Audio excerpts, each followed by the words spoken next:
Hello, this is going to be a long video, but I have a lot to say, so bear with me. And we are now many who are safe and released from imprisonment and absurd mistreatment, but many of our comrades from Global Summit Flotilla are not, and they need to be released now. But most importantly, we are not the story. Thousands of Palestinians are currently being held in Israeli dungeons without a trial, hundreds of which are children. Millions are living trapped under an illegal siege in an apartheid state and occupation, who are being systematically starved and bombed to pieces.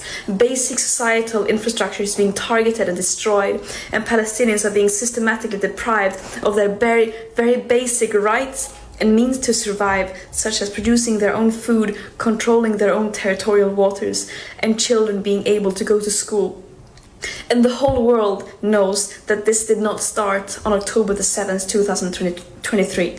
And these Israeli war crimes have happened with impunity and with help and legitimizations from our governments, institutions, and media. And this is the story here that people should be focusing on. Do not let me and other volunteers on the flotilla be a distraction.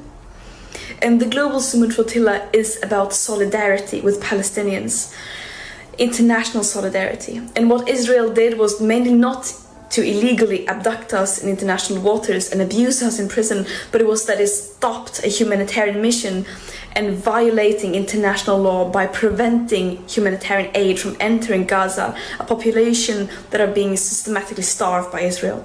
And this is a blatant violation of international humanitarian and maritime law.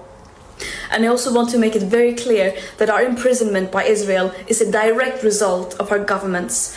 They keep talking about the importance of upholding human rights and international law and to get aid into Gaza. And then when we do their job, trying to do just that while being completely peaceful and abiding by international law, they fail to ensure our safety.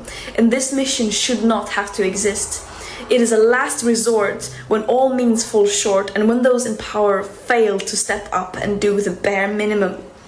States have a legal obligation to end their complicity in genocide, which the UN Commission now also has confirmed that it is. And this current lack of willingness to do so is a crime against humanity. Israel does not have immunity from international law, even though it might seem like it from their genocidal propaganda. No human being is worth more than any other, and that also applies to Israelis. It's absurd that this even has to be said. And just to have it said once again, of course we are not running errands for Hamas, nor are we terrorists. Israel think they can get away with only recycling their old arguments and smear campaigns to justify their atrocities without addressing the evidence of them committing a genocide. But the world sees through their desperate lies. Terrorism is defined as the calculated act of using violence to incite fear in a population for political control. Is that really what this peaceful humanitarian mission carrying food, medicine, baby formula in line with international law was doing?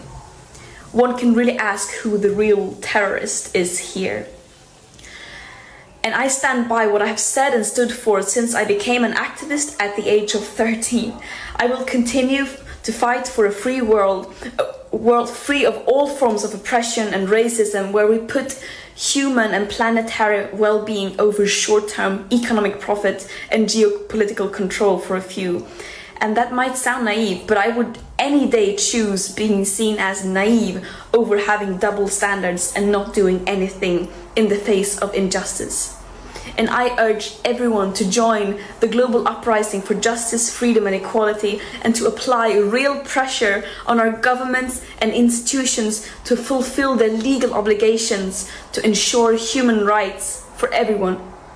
We have truth, morale, international law, justice, love, history, and solidarity of the world, as well as basic fucking common sense on our side. The war criminals have hate, lies, and weapons. Justice will prevail. Free Palestine. We filter